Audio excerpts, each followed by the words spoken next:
नमस्कार मित्रों, अपन BSc third year में एब्स्ट्रैक्ट अलजेब्रा पढ़ रहे थे और अपने थर्ड यूनिट चल रही थी रिंग।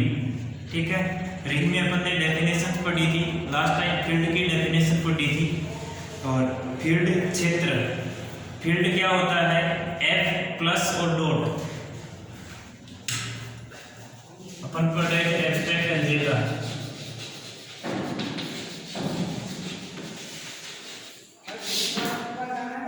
लास्ट टाइम फील्ड पढ़ा था, यानी क्षेत्र। क्षेत्र क्या होता है? एफ प्लस डॉट फील्ड कहलाएगा। यदि एफ प्लस है, एफ है वो एडिशन बाइनरी ऑपरेशन के रेस्पेक्ट में क्या हो? Abelian group.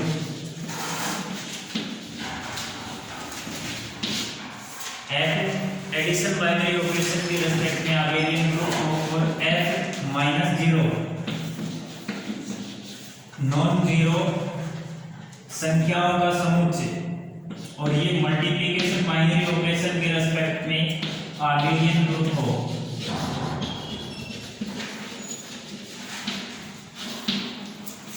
एंड तीसरी प्रॉपर्टी होती है डिस्ट्रीब्यूटिव लॉ।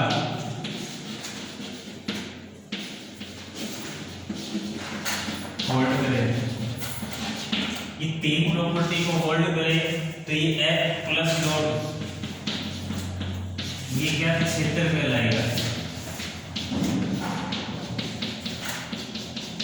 ठीक है, यहां तक अपन ने कल पढ़ लिया था।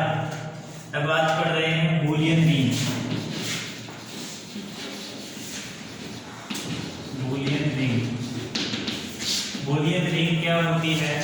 यदि इस रिंग के सभी अवयव, यदि इस वलय के सभी अवयव ए स्क्वायर बराबर ए के फॉर्म में हो, यदि इस वलय के सभी अवयव ए स्क्वायर बराबर ए की फॉर्म में हो तो यह रिंग बूलियन रिंग कहलाती है। ठीक है,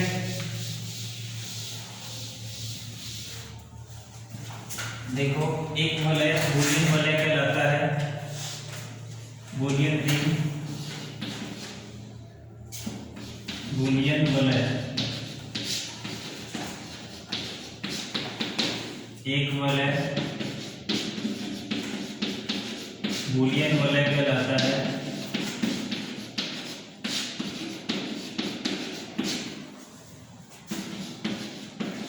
बूलियन वलय कहलाता है यदि रिंग का प्रत्येक अवयव, यदि वलय का प्रत्येक अवयव, यदि वलय का प्रत्येक अवयव सक्षम यानी आइडेंपोटेंट, सक्षम यानी आइडेंपोटेंट, आइडेंपोटेंट हो, अर्थात आर एक बूलियन वलय है, आर एक बूलियन वलय है, इंप्लाइज एंड इंप्लाइड, यानी कि बूलियन वलय है तो ये ए स्क्वायर बराबर ए होगा for all a belongs to R. ठीक है, आर एक बूलियन वलय है, implies and implied by a square बराबर a for all a belongs to R. यदि ए स्क्वायर बराबर ए है for all a belongs to R, प्रत्येक ए के लिए ए स्क्वायर बराबर ए है तो ये बूलियन वलय है। और बूलियन वलय है तो उसका प्रत्येक अवयव ए स्क्वायर बराबर ए की तरह का होगा। ठीक है, ये दूसरी भाषा में ये कहें कि एक वलय बूलियन वलय कहलाता है यदि वलय का प्रत्येक अवयव आइडेंपोटेंट अवयव हो, यानी कि सक्षम हो। ठीक है, आइडेंपोटेंट एलिमेंट हो।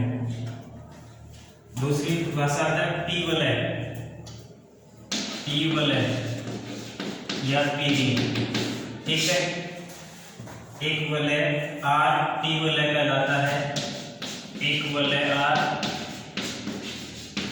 टी वलय कहलाता है,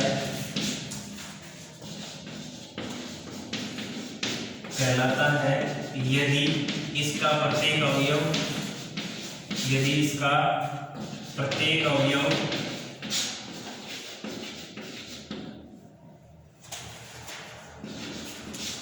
ए की पावर p बराबर a हो, a की पावर p बराबर a हो for all a belongs to r।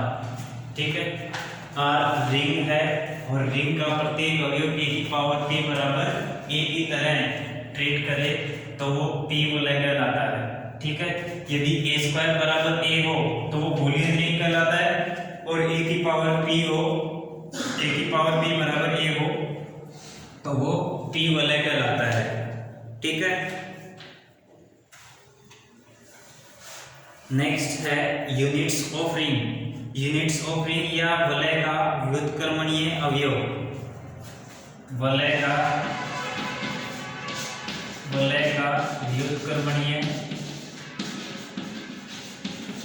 व्युत्क्रमणीय या एकांक अवयव।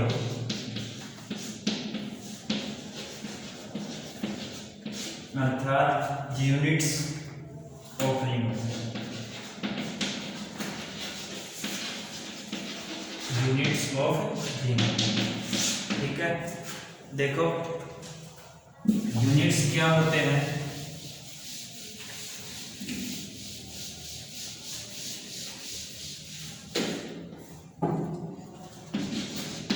r प्लस डॉट रिंग है, इस r के यदि हमें यूनिट्स निकालने हैं, पहले समझ लो बाद में लिखते हैं। ये r प्लस डॉट रिंग है, r के यूनिट्स निकालने हैं तो r का मल्टीप्लिकेशन बाइनरी ऑपरेशन के रेस्पेक्ट में जिन अवयवों का प्रतिलोम विद्यमान है, जैसे a b c r के अवयव है, a का इन्वर्स विद्यमान है r में, b का इन्वर्स विद्यमान है r में और c का भी इन्वर्स विद्यमान है r में, तो a b c set of units कहलाएंगे। सेट ऑफ यूनिट यानी कि एकांक समुच्चय। रिंग वलय का एकांक समुच्चय क्या होगा, ये a b c। ठीक है, यानी कि जिन जिन अवयवों का प्रतिलोम मल्टीप्लिकेशन बाइनरी ऑपरेशन के रेस्पेक्ट में, एडिशन के रेस्पेक्ट में तो उपलब्ध होगा ही, क्योंकि एडिशन बाइनरी ऑपरेशन के रेस्पेक्ट में तो अबेलियन ग्रुप बनाता है, और ग्रुप बनाता है तो ग्रुप की फोर्थ प्रॉपर्टी कहती है कि ग्रुप के प्रत्येक अवयव का प्रतिलोम उसका उसी सेट में विद्यमान होना चाहिए। ठीक है, अगर जी स्टार की बात करते हैं, जी स्टार अबेलियन ग्रुप है तो ये first property closure property hold करेगा, एसोसिएटिव भी होल्ड करेगा, आइडेंटिटी भी रखेगा और इनवर्स भी रखेगा। ठीक है, इनवर्स का मतलब होता है जी के प्रत्येक अवयव का प्रतिलोम विद्यमान है इसमें, और ये r प्लस अबेलियन ग्रुप होता है, क्योंकि वलय कह रहा है रिंग कह रहा है, तो ये अबेलियन ग्रुप है, और अबेलियन ग्रुप है तो एडिशन बाइनरी ऑपरेशन के रेस्पेक्ट में प्रत्येक अवयव का प्रतिलोम विद्यमान है। अब एडिशन के बारे में चेक नहीं करना है, जब यूनिट्स की बात करेंगे तो सीधा मल्टीप्लिकेशन बाइनरी ऑपरेशन यानी कि सेकंड बाइनरी ऑपरेशन के रेस्पेक्ट में चेक करेंगे, और सेकंड बाइनरी ऑपरेशन के रेस्पेक्ट में चेक क्या करेंगे कि जो मल्टीप्लिकेशन बाइनरी ऑपरेशन है उसके रेस्पेक्ट में जिन जिन अवयवों का प्रतिलोम विद्यमान है वो सेट ऑफ यूनिट्स कहलाएंगे। ठीक है, सेट ऑफ यूनिट्स या वलय का व्युत्क्रमणीय अवयव कहलाएगा। ठीक है, व्युत्क्रमणीय या एकांक अवयव, और एकांक जो जितने अवयवों का जो कलेक्शन होगा उसको बोलेंगे सेट ऑफ यूनिट्स। ठीक है, अब इसकी डेफिनेशन लिख लेते हैं।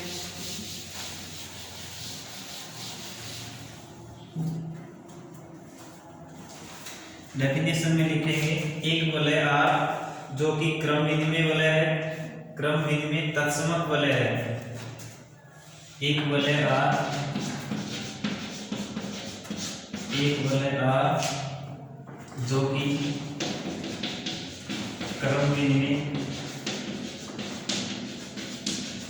तत्समक वलय है।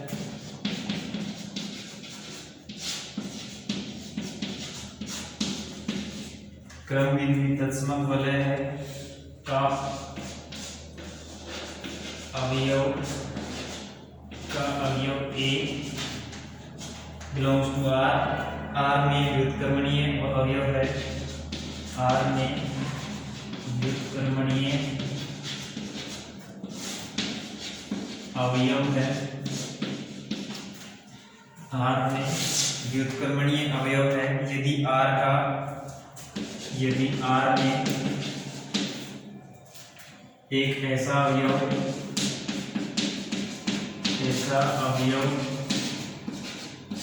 B विद्यमान हो कि A डॉट B बराबर 1 हो, जहां 1 गुणन संक्रिया के लिए तत्समक अवयव है, जहां 1 गुणन संक्रिया के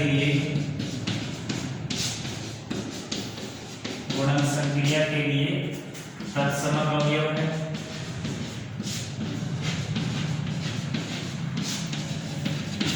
गुणन संक्रिया के लिए तत्समक अवयव है।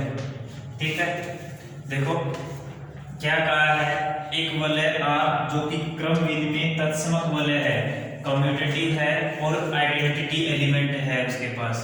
ठीक है, एक अवयव ऐसा है, A बिलोंग्स टू R में व्युत्क्रमणीय अवयव है, यानी कि A अवयव है जिसका इनवर्स प्रोजेक्ट है और वो इनवर्स B है। यदि R एक ऐसा अवयव है, यदि R में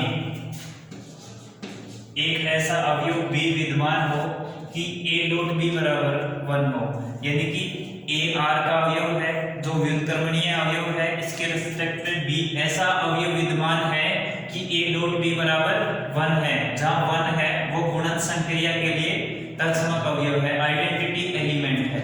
ठीक है, तो ये A क्या कहलाएगा, वलय का व्युत्क्रमणीय अवयव कहलाएगा। ठीक है, देखो एग्जाम्पल कह रहा है, एग्जाम्पल में Z5 एडिशन मोडुलो 5 और multiplication modulo 5, Z5 addition modulo 5 multiplication modulo 5, प्रत्येक अशून्य अवयव एक व्युत्क्रमणीय है, प्रत्येक अशून्य अवयव व्युत्क्रमणीय अवयव है, व्युत्क्रमणीय अवयव है। देखो प्रत्येक अशून्य अवयव व्युत्क्रमणीय अवयव है, क्यों है, क्योंकि Z5 में देखो Z5 है, अवयव कौन से होते हैं, 0 1 2 3 4। ठीक है, Z5 में अवयव होते हैं 0 1 2 3 4। ठीक है, अब देखो 1 का इनवर्स क्या होता है, इसका मल्टीप्लिकेशन बाइनरी ऑपरेशन के रिस्पेक्ट में तत्समक अवयव, गुणात्मक तत्समक अवयव।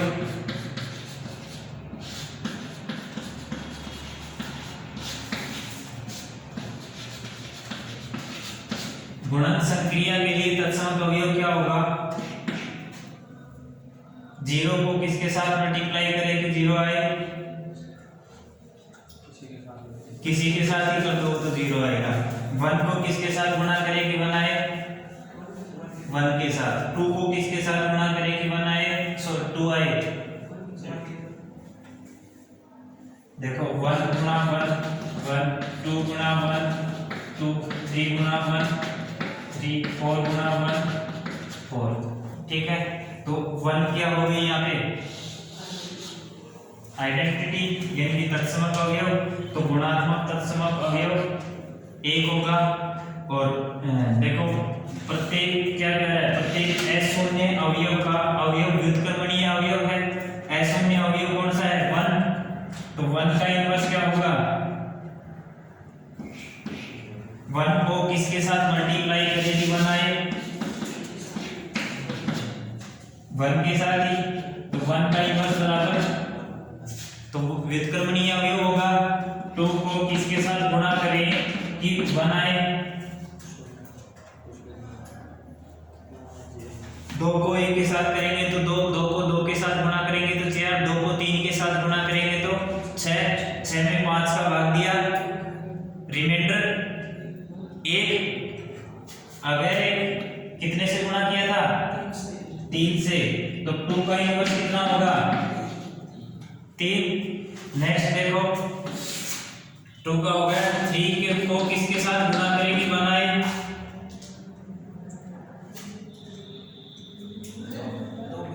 2 के साथ, तो 3 का इनवर्स क्या होगा, 4 को किसके साथ गुणा करें कि बनाए 4 के साथ ही, तो 4 का इनवर्स बराबर 4। ठीक है, अब देखो 4 सेल्फ इनवर्स हो गया, 1 सेल्फ इनवर्स हो गया, 2 का इनवर्स 3 और 3 का इनवर्स 2। ठीक है,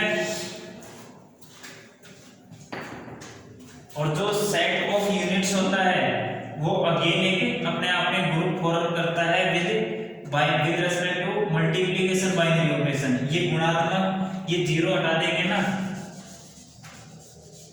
तो ये मल्टीप्लिकेशन बाइनरी ऑपरेशन के रेस्पेक्ट में ग्रुप बना रहा है। ठीक है, तो ये आपको प्रूफ करना है कि मल्टीप्लिकेशन बाइनरी ऑपरेशन के रेस्पेक्ट में ग्रुप है। ठीक है, एक क्वेश्चन हो गया ये आपके लिए। इनवर्स एलिमेंट नहीं निकालने हैं तो मैंने निकाल दिए हैं, और चारों प्रॉपर्टी आपको चेक करनी है, कर लोगे। इसके बाद में नेक्स्ट एग्जांपल कह रहा है z में 1 और -1 व्युत्क्रमणीय अवयव हैं, इनके अलावा कोई व्युत्क्रमणीय नहीं है, क्योंकि z में एलिमेंट कैसे होते हैं 0 +-1 और +-2 +-3 +-4। ठीक है, 1 का इनवर्स 1 को किसके साथ गुणा करेगी 1 आए, और 1 को किसके साथ गुणा -1 को किसके साथ गुणा करें कि 1 आए, क्योंकि z की मल्टीप्लिकेशन बाइनरी ऑपरेशन के रेस्पेक्ट में आइडेंटिटी एलिमेंट कौन सा होगा z सेट ऑफ इंटीजर, और सेट ऑफ इंटीजर में ऐसा कौन सा अवयव है जिसको गुणा करने पर वही अवयव आता है। जैसे 2 को मैं गुणा करूं किससे करूं कि वापस से 2 ही आए, 3 को किसके साथ गुणा करूं कि वापस से वही 3 आए। नहीं आया समझ में, तो 1 होगा ना, तो 1 क्या हो गया तत्समक अवयव, 1 हो गया तत्समक अवयव with respect to multiplication binary operation. ठीक है, अब देखो 1 का इनवर्स निकालना पॉसिबल है, 1 को किसके साथ गुणा करेगी 1 आए, और -1 को किसके साथ गुणा करेगी 1 आए, -1 के साथ। तो ये 2 अवयव ऐसे होते हैं जिनका प्रतिलोम विद्यमान है। z में केवल 1 तथा -1 ऐसे अवयव हैं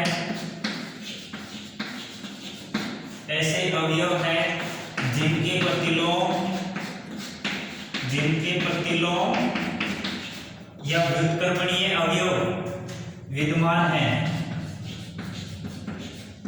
ठीक है, अब देखो मेरे को ऐसा बताओ 2 को किसके साथ गुणा करेगी 1 आए,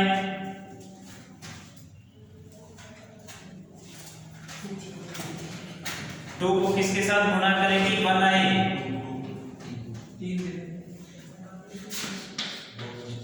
ये z है वो एडिशन और मल्टीप्लिकेशन बाइनरी ऑपरेशन है, ना कि ये z3 z5 मॉडुलो की बात नहीं कर रहा है। ये केवल z है set of integer, addition binary operation के रेस्पेक्ट में अबेलियन ग्रुप होता है और मल्टीप्लिकेशन बाइनरी ऑपरेशन के रेस्पेक्ट में सेमी ग्रुप होता है। ठीक है, इसलिए ये रिंग बनाता है, और रिंग है तब कह रहा है कि इसमें प्रतिलोम अवयव किस किस का विद्यमान है, तो 1 और -1 ऐसे अवयव हैं जिनका प्रतिलोम विद्यमान है। 2 की बात करें तो 2 को 1/2 से मल्टीप्लाई करेंगे तो 2 से 2 कैंसिल हो जाएगा, 1 आएगा, लेकिन 1/2 है does not belong to z, 1/2 z का अवयव नहीं है, z का अवयव नहीं है, तो इसलिए अपन कहेंगे कि इसका प्रतिलोम अवयव विद्यमान नहीं है। तो ये सेट ऑफ यूनिट्स का होगा, ठीक है। तो ये इस z के लिए व्युत्क्रमणीय अवयव नहीं है। अगर अपन आपको ये कहे 5 का निकालो, 5 को किससे गुना करेगी, आइडेंटिटी एलिमेंट आए 1/5 से, और 1/5 तो क्या है, does not belongs to z, तो ये भी व्युत्क्रमणीय अवयव नहीं है, ठीक है। तो व्युत्क्रमणीय अवयव की बात करें तो निकाल लोगे, तो आपके लिए एक एग्जांपल होगा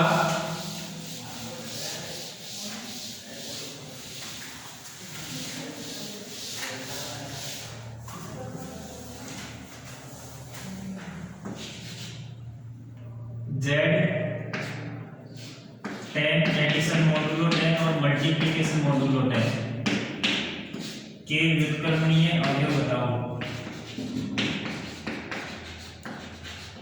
के व्युत्क्रमणीय अवयव बताइए। ये क्वेश्चन आपको घर से करके लेके आने हैं, ठीक है।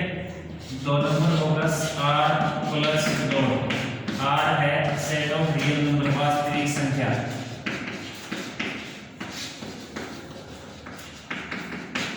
ठीक है। Set of q plus dot, q है परिमेय संख्या,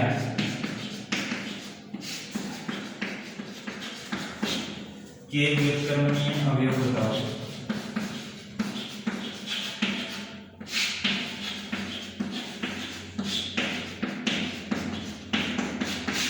ठीक है, ये 3 क्वेश्चन है आपके लिए, z10 एडिशन मॉडुलो 10 और मल्टीप्लिकेशन मॉडुलो 10। इसके लिए व्युत्क्रमणीय अवयव बताने हैं। r प्लस डॉट, r है सेट ऑफ रियल नंबर, वास्तविक संख्याओं का समुच्चय, इसके लिए व्युत्क्रमणीय अवयव बताने हैं। q है set of rational number, addition binary operation और मल्टीप्लिकेशन बाइनरी ऑपरेशन के लिए व्युत्क्रमणीय अवयव बताने हैं, ठीक है। कर लोगे। अब नेक्स्ट देखो, एक डेफिनेशन और करवा देते हैं।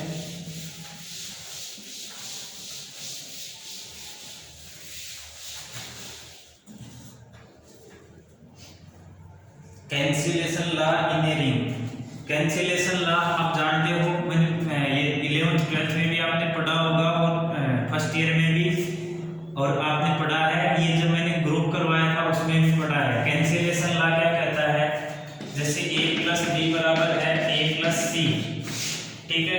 एडिशन बाइनरी ऑपरेशन के रेस्पेक्ट में तो प्रत्येक अवयव के लिए ये ट्रू होता है। कैंसिलेशन लॉ निरसन नियम, निरसन नियम, ठीक है। a प्लस b बराबर a plus c, this implies होता है a बराबर b बराबर c, ठीक है। और जब मल्टीप्लिकेशन बाइनरी ऑपरेशन की बात होती है तो a डॉट b बराबर होता है a डॉट c, ठीक है। यदि a नॉट इक्वल टू 0, यदि a not equal to 0, this implies b equal to c। यदि a 0 के बराबर नहीं हो, a नॉन 0 हो, तभी ये निरसन नियम कैंसिलेशन लॉ होल्ड करता है, अदरवाइज ये होल्ड नहीं करता है। और a b c अवयव किसके हो, r के, वलय के, ठीक है। तो ये डेफिनेशन में लिखवा दे रहा हूँ, समझा दिया है, और बाकी पीछे भी बहुत कर लिया है अपन ने। इसके बाद में आता है सेंटर ऑफ रिंग, वलय का केंद्र, वलय का केंद्र।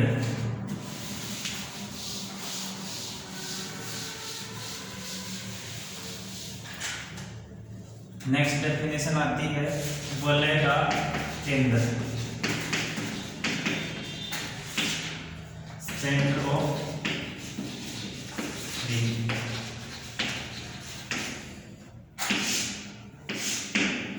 देखो वलय का केंद्र क्या होता है, एक वलय R की सभी, एक वलय R की सभी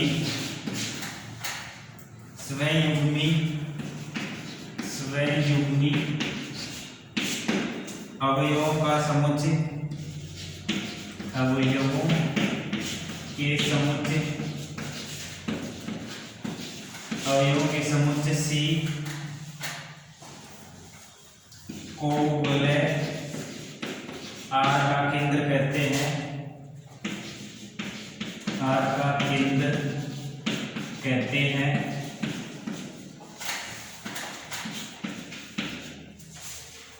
इसे प्रतीकात्मक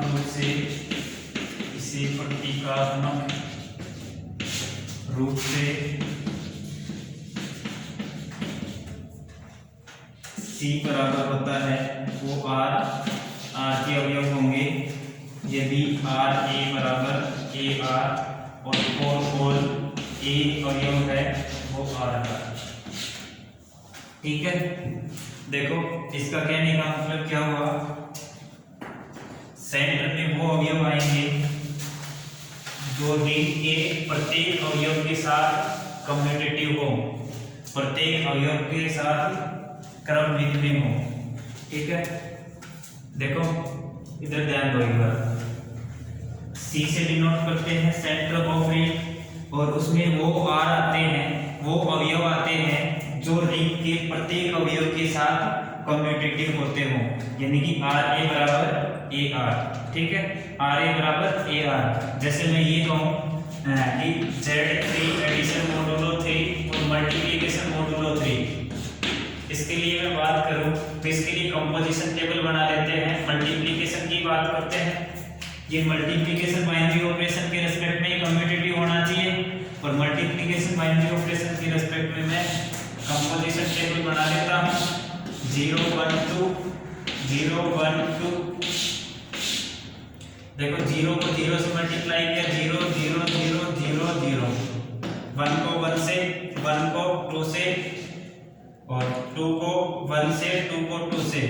ठीक है, अब देखो 0 को तो किसी के साथ भी मल्टीप्लाई कर लो 0 ही आता है, यानी कि 0 डॉट 0 बराबर 0 डॉट 0, 0 डॉट 1 बराबर 1 डॉट 0 और 0 डॉट 2 बराबर 2 डॉट 0। तो सेंटर में क्या आएगा, 0 आएगा। अब 1 को देखें, 1 डॉट 0 बराबर 0 डॉट 1, देखो 1 डॉट 0 बराबर 0 और 0 डॉट 1 बराबर 0, 1 डॉट 0 0 और 0 डॉट 1 वो भी 0। तो इसके लिए ये तो होल्ड हो गया।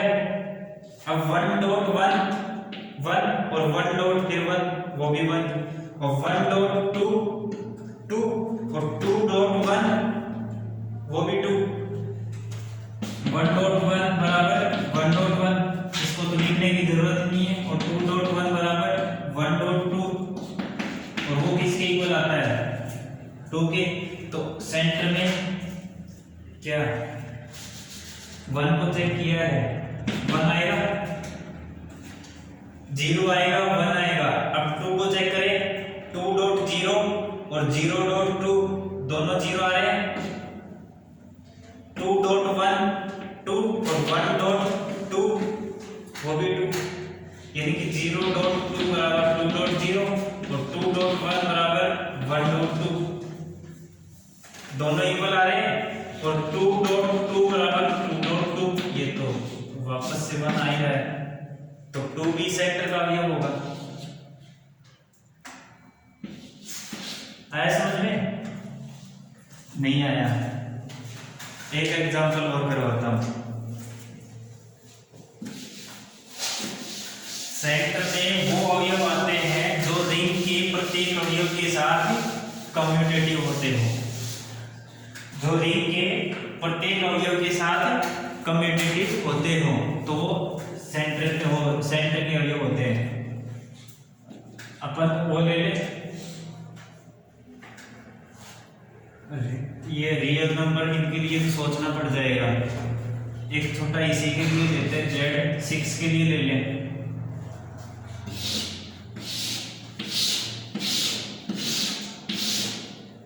जीरो 1 2 3 4 5 0 1 2 3 4 5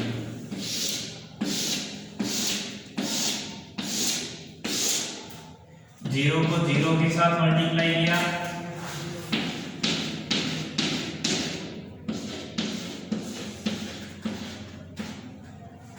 1 को 1 के साथ,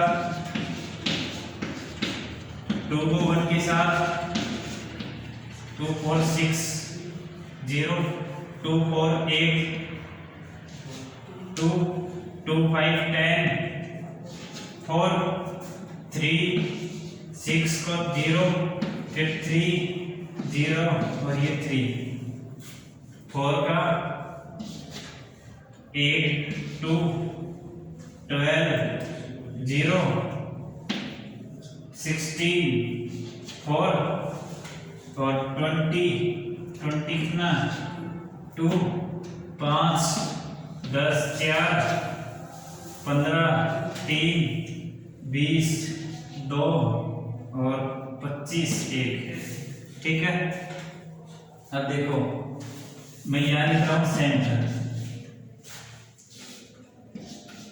अब देखो 0 को तो मैं लिख देता हूँ क्योंकि 0 तो सबके साथ कम्यूट करता है, कम्यूटेटिव है, क्रम में है। 0 को 0 के साथ, 0 को 1 के साथ, 1 को देखो 0 को 0 के साथ, 0 को 1 के साथ और 1 को 0 के साथ। 0.1 1.0, 0.2 2.0, 0.3 3.0, 0.4 4.0, 0.5 और 5.0। 0.1 कितना है 0 और 1.0 0.2 कितना है 0 और 2.0 0.3 ये 0 और ये 3 और 3 और 0 दोनों 0 हैं। 0.4 ये 0 और ये 4 0 और ये 4 और ये 0 0 0.5 ये 0 और ये 5 0 और ये 5 और ये 0 0। तो ये 0 है सबके साथ कम्यूट कर रहा है तो 0 सेंटर का एलिमेंट होगा। ठीक है, अब देखो 1 को चेक कर ले। 0.1 बराबर 1.1 बराबर 1.1 और 2.1 बराबर 1.2, 3.1 बराबर 1.3 और 4.1 बराबर 1.4 और 5.1 बराबर 1.5। देखो a.b बराबर b.a, a.b b.a। ठीक है, 0.1 0 और 1.0 0। ठीक है, 1.1 ये तो दोनों तरफ से एक ही जगह आएगा। ये 0 आ रहा है, ये 1 आ रहा है। 2.1 ये 2 और ये 1 2 और ये 1 और ये 2 2 दोनों जगह 2 2 आ रहा है, बराबर है। अब कितना 3 को चेक करना है। 3.1 3 और 1.3 वो भी 3। अब ये दोनों देख लो,